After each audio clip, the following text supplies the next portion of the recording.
Había días en que María no sabía si estaba viviendo o simplemente sobreviviendo. Nadie te dice que el éxito huele a turno de madrugada y ropa húmeda. Mandaba dinero a Colombia y le quedaban $40 para la semana. Sonreía en las fotos, pero por dentro cargaba un peso enorme. Trabajaba 12 horas y al final del mes no sobraba nada. Se comparaba con todos y sentía que ella siempre iba más lenta. Nadie aplaudía sus sacrificios, pero todos esperaban que siguiera adelante sola. East Rutherford, Nueva Jersey. Una ciudad pequeña pegada al ruido del tráfico de la autopista, con inviernos que cortan los huesos y veranos que no perdonan. María llegó un martes de febrero, con una maleta mediana, un número de teléfono anotado en un papel doblado y la certeza, completamente equivocada, de que en 6 meses iba a estar bien. Tenía 28 años. Había dejado Cali, Colombia, no porque odiara su país, sino porque amaba demasiado a su madre enferma, a su hermano menor que quería estudiar, y a una versión de sí misma que todavía no existía, pero que sentía que estaba ahí, esperándola del otro lado del esfuerzo. El primer trabajo llegó rápido, eso sí. Limpieza en un hotel cerca del MetLife Stadium. Entraba a las 5 de la mañana. Salía a las 2 de la tarde si tenía suerte. A las 4 si el turno estaba incompleto. Ganaba $13 la hora. En papel eso parecía algo. En la realidad era una cadena de decisiones imposibles que se repetían semana tras semana. ¿Mando dinero a casa o pago el teléfono? ¿Compro comida suficiente o guardo algo para la renta del próximo mes? ¿Le digo a mi mamá que estoy bien aunque el frío me esté comiendo por dentro? Siempre elegía lo mismo, mandar a casa primero. El resto, que se arreglara como pudiera. El trabajo no era humillante para ella. María nunca fue de esas personas que le tienen miedo al trabajo físico, pero sí era agotador de una forma que no se puede explicar bien con palabras. Era un cansancio que se metía en los huesos, en los párpados, en la forma en que caminaba de regreso al bus. Su prima Linda la recibió en un apartamento de 2 cuartos que compartía con otras 3 personas. María dormía en el sofá durante las primeras semanas, con el televisor encendido de fondo y la mente girando en círculos hasta las 2 de la madrugada. Pensaba en su mamá. Pensaba en lo que había dejado. Pensaba en lo que aún no tenía. Los primeros 3 meses fueron una especie de anestesia. Todo era nuevo. Todo requería energía.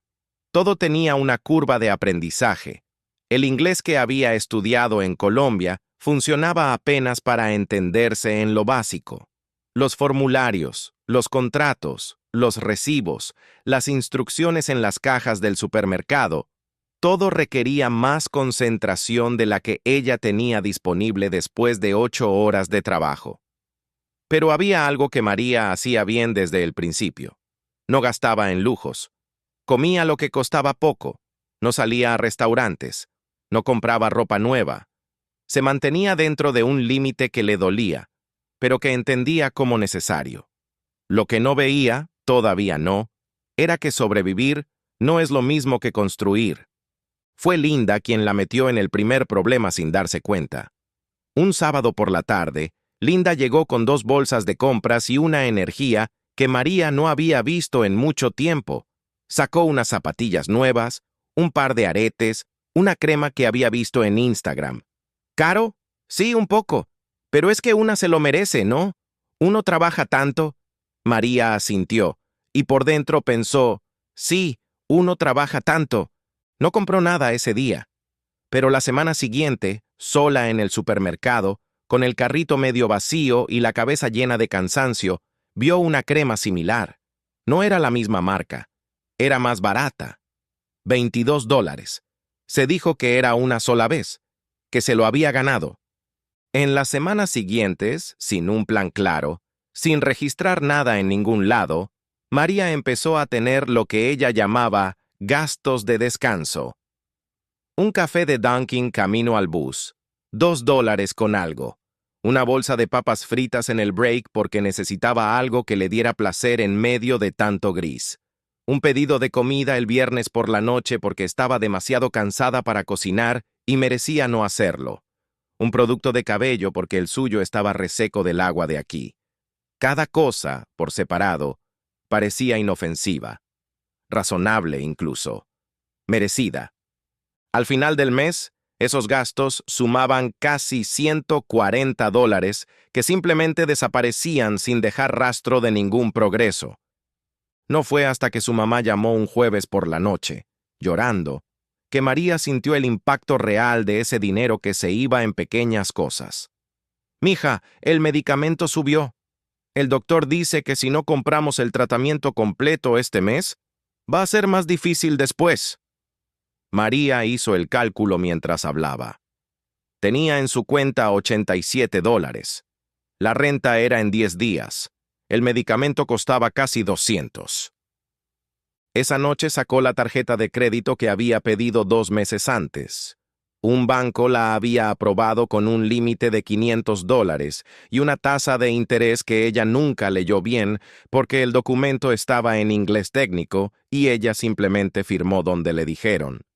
Mandó $200 para el medicamento de su mamá, pagó la renta con el efectivo que tenía y se quedó mirando el balance de la tarjeta como si fuera una herida nueva en un lugar que no debería doler.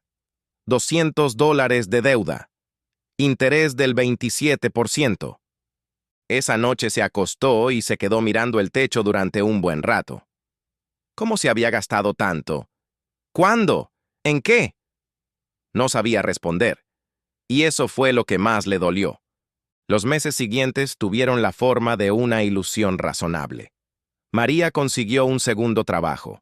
Fines de semana en la cocina de un restaurante en Rutherford, ayudando con la preparación de alimentos. No era glamoroso, olía a aceite y a cloro, pero eran 20 horas más por semana y un ingreso adicional que, en papel, debería haber cambiado todo. No cambió todo, porque cuando uno gana más pero no cambia la forma en que gasta, lo que pasa no es que se salva. Lo que pasa es que el nivel de gastos sube para igualar el nuevo ingreso. Ahora que ganaba más, se permitía un poco más. El café de Dunkin' se volvió más frecuente.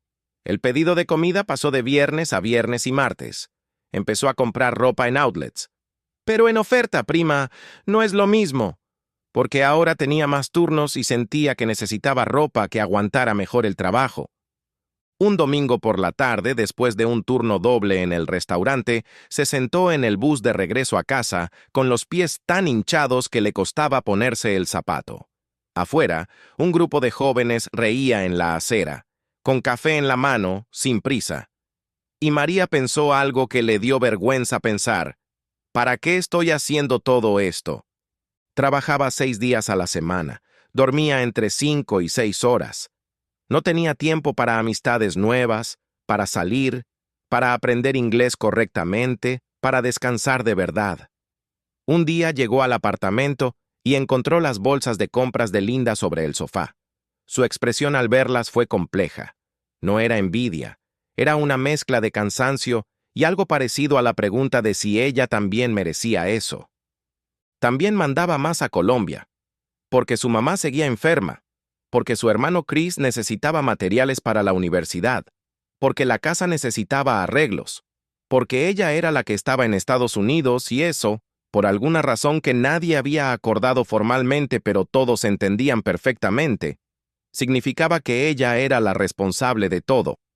El momento que lo cambió todo llegó de una forma que nadie esperaría en una historia de finanzas. Fue una conversación con una mujer que se llamaba Dorothy. Dorothy trabajaba en el hotel, igual que María. Tenía 53 años, había llegado de Jamaica hacía 22, y tenía la calma de alguien que ya había peleado las batallas que María apenas estaba comenzando. No era rica, pero era libre de una forma que María no podía definir con exactitud, pero sí podía sentir. Un miércoles de octubre, en el cuarto de materiales donde guardaban los productos de limpieza, Dorothy vio a María revisar su teléfono con esa cara que la gente pone cuando un número no está saliendo bien. Dorothy no insistió cuando María dijo que estaba bien. Simplemente se sentó en el banco de madera y empezó a comer su sándwich con la tranquilidad de alguien que no tiene prisa. Después de un momento dijo, sin mirarla, Cuando yo llevaba 4 años aquí, tenía 2 trabajos, mandaba todo para Jamaica, tenía deuda en 3 tarjetas y no tenía ni $20 ahorrados. Me sentía muy ocupada, muy productiva, pero no estaba construyendo nada. Y luego agregó: escribí todo, todo lo que entraba, todo lo que salía, y cuando lo vi en papel, me di cuenta de que yo misma me estaba robando. Esa frase se quedó en María durante días. Yo misma me estaba robando. Sus ojos se abrieron. Algo en su interior se movió de lugar con ese reconocimiento doloroso y al mismo tiempo liberador. La primera vez que María escribió sus gastos completos de un mes, fue una experiencia que describió después, para sí misma, como abrirme el pecho y mirar adentro. Ingreso total ese mes: $2,340. Renta: 550. Remesas a Colombia: 400. Comida: 210. Transporte: 90. Teléfono: 70. Tarjeta de crédito: mínimo: 40. Gastos pequeños varios: $183. Total gastado: 1,543. Lo que debería haber sobrado: $797. Lo que realmente tenía en la cuenta al final del mes: 112. María revisó los números 3 veces. El descubrimiento no la hizo sentir bien. La hizo sentir expuesta. La libreta abierta en su regazo revelaba una larga lista de decisiones pequeñas, que juntas sumaban casi $600 que simplemente se habían evaporado sin producir nada concreto en su vida. Se quedó mirando la libreta con los ojos muy abiertos, una mano sobre la boca, como si alguien le hubiera puesto un espejo frente a una parte de sí misma que prefería no ver. Esa noche no durmió bien, pero tampoco se paralizó. Algo había cambiado, no en su situación, eso todavía tardaría, pero sí en su forma de ver. El plan que María construyó en las semanas siguientes no era sofisticado. Cuarto, la tarjeta de crédito congelada. No cancelada todavía, porque eso afectaría su historial de crédito, pero literalmente metida en una bolsa con agua en el congelador del apartamento. Un truco absurdo, sí, pero que funcionaba porque creaba tiempo de espera entre el impulso y la compra. Segundo, separar el dinero antes de que la mente lo contara como disponible. En cuanto llegaba su cheque, transfería inmediatamente $100 a una cuenta de ahorro separada a la que no tenía acceso fácil. No era mucho, pero era suyo, y no lo veía. Y lo que no se ve, no se gasta. Primero, registrar todo. Cada gasto, sin excepción, anotado ese mismo día en una libreta pequeña que llevaba en el bolso. No mañana, no después, en el momento. Eso solo, sin ningún otro cambio, empezó a transformar sus hábitos sin que ella lo planeara. Porque cuando uno sabe que tiene que escribir lo que gasta, piensa 2 veces antes de gastar. Hubo un viernes en que Linda la llamó para salir a cenar, algo casual, algo que costaba $20 que María había decidido no tener en su presupuesto ese mes. Tuvo que decir que no. Linda preguntó si estaba bien. María dijo que sí, que solo estaba cansada. No quería explicar. No quería que nadie le dijera que exageraba, que se merecía salir, que tampoco es tanto dinero. Esa noche, después de colgar, María se quedó en silencio con la expresión de soledad aceptada. Había algo en renunciar a eso que dolía de una forma que nadie podía ver. Un leve gesto de tristeza que se transformaba en algo parecido a la paz. Ojos húmedos pero mandíbula firme. Hubo una semana en que su hermano Chris le escribió pidiéndole dinero extra para una laptop que necesitaba para la universidad. María sintió el peso de esa solicitud como algo físico. Lo amaba. Quería darle lo que necesitaba. Y al mismo tiempo, por primera vez, entendió con claridad que si ella no se construía a sí misma primero, no iba a poder ayudar a nadie de forma sostenida. Le escribió de vuelta: Chris, este mes no puedo mandarte extra, pero en 2 meses, si todo va bien, te ayudo. Estoy trabajando en algo. Sus manos temblaban levemente al escribir las palabras. Había culpa activa mezclada con una nueva convicción. Él respondió con un emoji de corazón. No hubo drama. María no sabía si sentir alivio o culpa. Sintió las dos cosas al mismo tiempo. Teléfono apoyado en la cama, mirando al frente con esa mezcla de emociones, conviviendo en silencio. Tercero, las remesas, fijas y programadas. $400 al mes, enviados el mismo día. Nada de esto fue fácil. Ningún día fue perfecto. Pero María seguía caminando hacia el trabajo cada madrugada, con la libreta de gastos asomando del bolso y algo nuevo en la expresión. Ya no solo resignación. Había algo más firme. En Instagram, una chica de Colombia que también vivía en New Jersey subía fotos de viajes, de brunch los domingos, de ropa nueva cada 2 semanas. María la seguía porque eran de la misma ciudad, porque se sentía menos sola viendo esas imágenes. Pero con el tiempo entendió que esas fotos eran el resumen de lo que alguien quería mostrar, no la película completa de lo que realmente estaba viviendo. Dejó de seguirla. No con rencor, con claridad. No era enojo.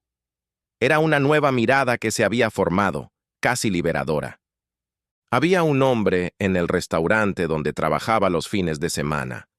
Un cocinero que se llamaba Kevin, que llevaba 7 años en Estados Unidos y manejaba un Honda Civic del 2019. No era un carro lujoso, pero era de él, pagado. Kevin trabajaba con movimientos seguros y eficientes, con esa seriedad de alguien que sabe exactamente lo que está haciendo y por qué.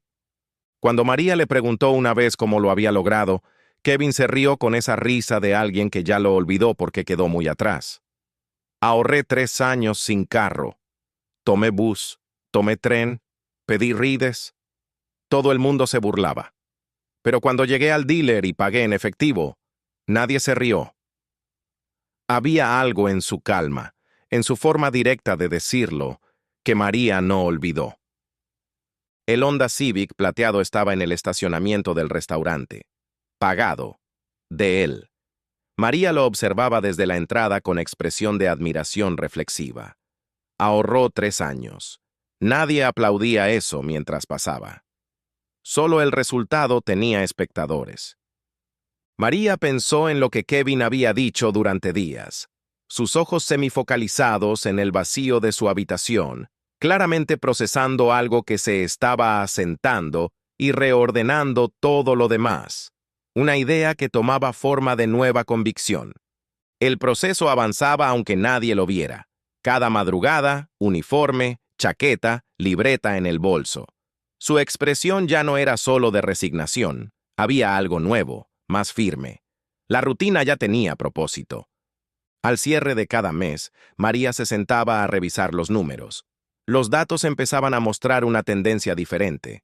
El orden que había construido con tanto esfuerzo comenzaba a dar sus primeros frutos, aunque todavía no se pudieran ver desde afuera. Pasaron 8 meses desde aquella noche en que María miró los números y no los reconoció. Y entonces, un lunes por la mañana, abrió la aplicación de su banco antes de levantarse de la cama. El número era $2,100. Se quedó mirando la pantalla. Lo leyó 2 veces. 3. Sus ojos pasaron del sueño a la incredulidad, a algo parecido al asombro silencioso. Ese dinero no era lujo, era protección. Era el primer escudo real que había construido entre ella y el mundo. Sus 2 pulgares apretaban el teléfono mientras los ojos brillaban con emoción contenida. Por primera vez desde que llegó a East Rutherford, si algo salía mal, no iba a caer al vacío. Había tierra firme debajo de sus pies. Se permitió sentirlo. El teléfono contra el pecho, los ojos cerrados, una lágrima corriendo por la mejilla izquierda. Pero no de tristeza, de alivio profundo, de algo que se suelta después de haber estado apretado demasiado tiempo. Era la catarsis del logro silencioso, la victoria que solo existía adentro. Fue al cuarto de materiales del hotel y le contó a Dorothy. María tenía expresión animada y nueva, algo encendido en los ojos. Dorothy la escuchó con su calma habitual, asintiendo levemente. dos mujeres en distintos puntos del mismo camino. Dorothy la miró con aprobación serena y orgullo tranquilo. Sus labios formaron una sonrisa pequeña pero genuina, la más cálida que había mostrado. Era el reconocimiento de mentor a aprendiz, la validación que pesa porque viene de quien la ganó a pulso. El segundo año fue diferente porque María empezó a aprender, no solo a sobrevivir. Una noche, frente a la laptop, estudió información sobre cuentas de ahorro de alto rendimiento. Descubrió que había una cuenta que pagaba más del 4% anual comparado con el 0.01 de su banco tradicional. Movió sus ahorros. Pequeño cambio. Impacto real acumulado en el tiempo. Su expresión era de concentración activa y algo de sorpresa ante los números que veía. Una compañera nueva en el hotel, una mujer de Honduras que se llamaba Sandra, le habló de lo que sabía. María la escuchó con atención total, la libreta de gastos visible en el bolso. Así circulaba la sabiduría entre quienes no tenían acceso a asesores financieros, de mano en pasillos de hotel, entre personas que se entendían sin necesitar explicar todo desde el principio. Descubrió que su tarjeta de crédito, bien usada, podía ayudarla a construir historial.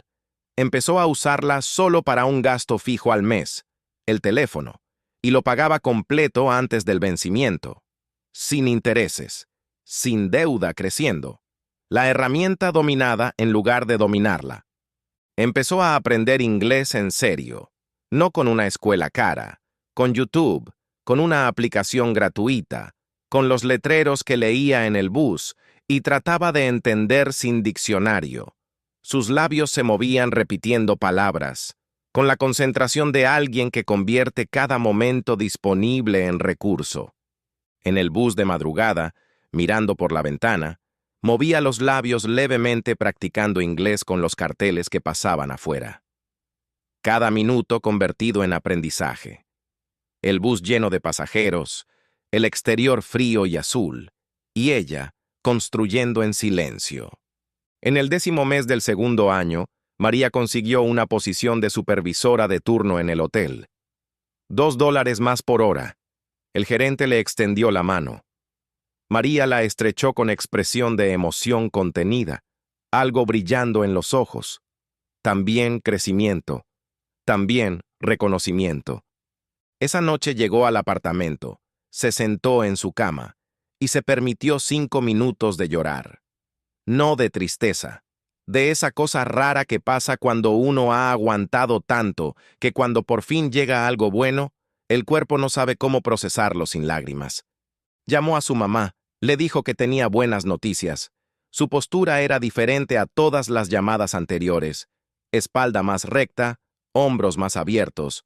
Progresé, mami. Poquito, pero progresé. Su mamá sonrió desde Colombia con la sonrisa de una madre que no necesita entender todos los detalles para saber que su hija está bien. Amor a distancia, conexión que sostiene el sacrificio. Y después de colgar, María se quedó sola en la habitación. Su expresión era de paz real, quizás por primera vez en toda la historia. No estaba sonriendo ampliamente, estaba quieta, respirando, con los ojos ligeramente cerrados. Algo que se sentía diferente al simple alivio. Lo que nadie le había contado sobre el proceso era que el precio del éxito nunca aparece en las fotos de Instagram. Se paga en años. Y el problema, la razón por la que tanta gente quiere el resultado pero no termina pagando ese precio, no es que sea imposible, es que es invisible. Entonces llegó un mensaje sobre la cirugía de emergencia de su mamá. Sus ojos se abrieron. La mano apretó el teléfono, pero su expresión, a diferencia de antes, no era de pánico. Había algo firme debajo del miedo. María realizó la transferencia internacional. $500. Su expresión era de determinación tranquila, sin pánico, sin angustia extrema, completamente diferente a la crisis del medicamento del principio. El fondo de emergencia había funcionado, la prueba superada.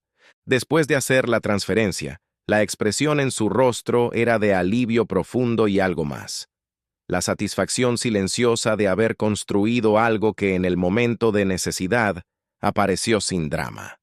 Sus ojos tenían una nueva luz. El esfuerzo se había probado real. El segundo año también trajo educación. María estudiaba información sobre puntuaciones de crédito, números y gráficas en pantalla, ella tomando notas en la libreta. Tenía una puntuación de 720. Estaba aprendiendo sobre inversiones. Todavía no invertía. Sentía que necesitaba entender más antes de hacer algo con ese dinero que le costó tanto construir. Pero estaba aprendiendo. Y eso ya era distinto al silencio de no saber nada. María lleva hoy 4 años en East Rutherford. Todavía trabaja en el hotel. Todavía manda dinero a Colombia todos los meses. Pero su historia no es la misma. Camina por las calles de East Rutherford en un día ordinario, de martes o miércoles, con los hombros abiertos, la cabeza levantada, el paso firme, sin esa sensación de que el piso se va a abrir debajo de sus pies en cualquier momento. Tiene un apartamento propio. Pequeño, sí, de un solo cuarto, en un edificio sin ascensor, con calefacción que a veces falla en enero, pero suyo, con su nombre en el contrato, con sus cosas en su lugar, con la puerta que cierra y que es suya. Está parada en el centro de la sala con una taza de té en la mano, mirando el espacio con expresión de pertenencia y orgullo callado. Tiene $8,000 en ahorros. No los tocó cuando estuvo tentada a cambiar de teléfono. No los tocó cuando Linda le habló de un viaje a Cancún que no estaba tan caro.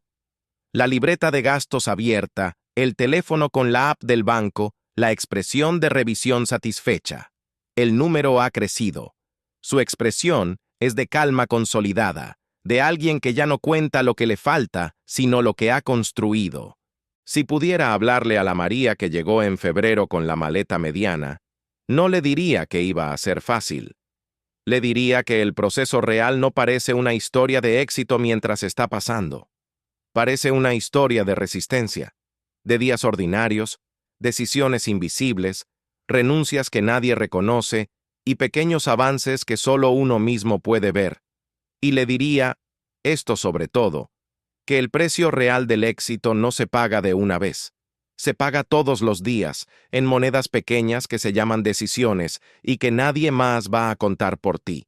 Eso es todo lo que María hizo. Nada extraordinario, nada que tú no puedas hacer también. Solo decidió, un día ordinario sin testigos, que ya era suficiente de vivir para sobrevivir. Y si esta historia te movió algo por dentro, si te hizo pensar en tus propias decisiones, en lo que estás construyendo o en lo que podrías estar cambiando, entonces este video cumplió su propósito. Dale like si llegaste hasta aquí. Suscríbete si quieres más historias reales sobre dinero, sacrificio y construcción verdadera. Y déjame tu comentario. ¿En qué parte de la historia te viste reflejado o reflejada? Cuéntame. Leo cada comentario. Hasta la próxima historia.